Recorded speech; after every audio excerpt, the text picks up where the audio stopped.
guys. So as you know, the world is kind of crazy right now with the coronavirus pandemic and everything going on. And it can make occupational therapy really hard, being that we can't go get all of our materials and bring a bunch of our materials. So we're forced to do a lot of stuff at home. So here are some activities that I would be doing with my patient from case 1. Some background on him: his name's Tommy. He is 2.5 years old. He has autism. He is very low weight. He's behind in a lot of his milestones.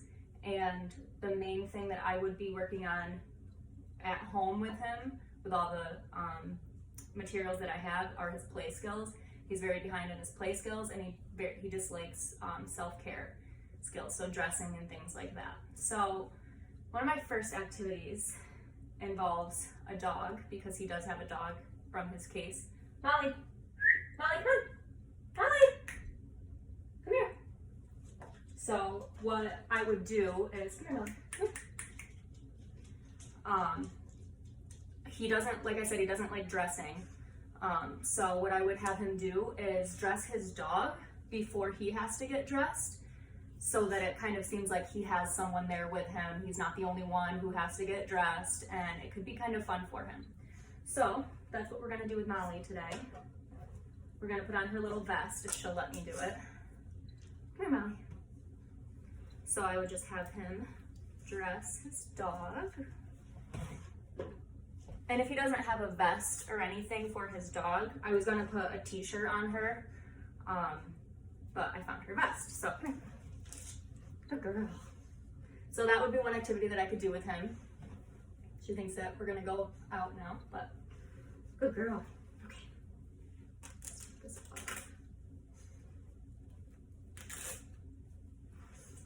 Good girl.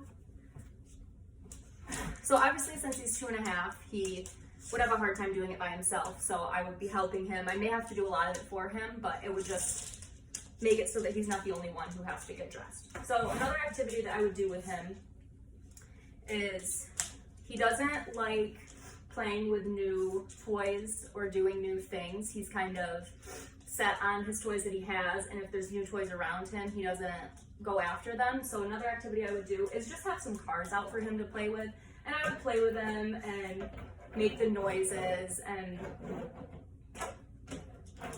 so there's some helicopters, an airplane, a boat. So there's just a bunch of different things that he can play with. So there's another one.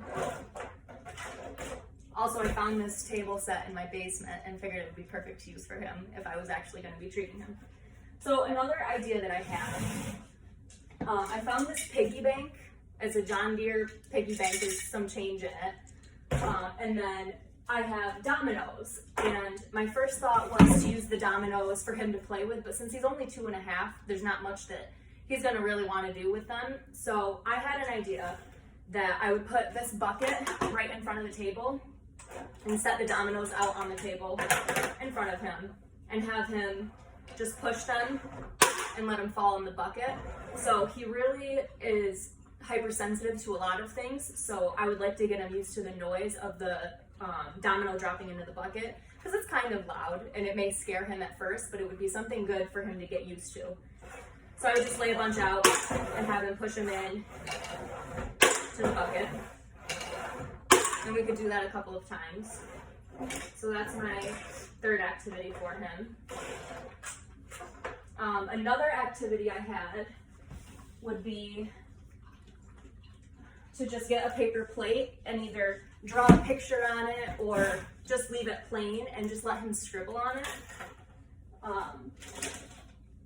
This would help just getting him used to like working on his fine motor skills. Just let him, scribble and color the picture in.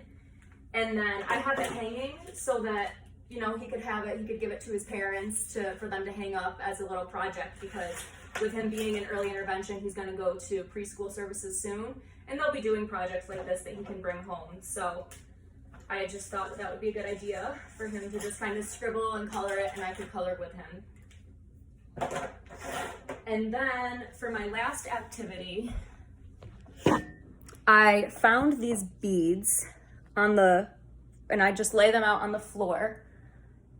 like that, and then I would have him try to jump in each one of them. If not, if he just jumps on them. And then I set this here because he actually really likes some fruit and bananas. He's very picky about what he eats. So for snack time, I would do this activity and have a banana at the end, kind of like a reward for him to do. So he would have to do it before he gets a snack. So those are my OT in a quarantine world activities. And you can grade the activities up or down, make them easier or harder depending on how they go with the client. So those were my ideas. Thank you.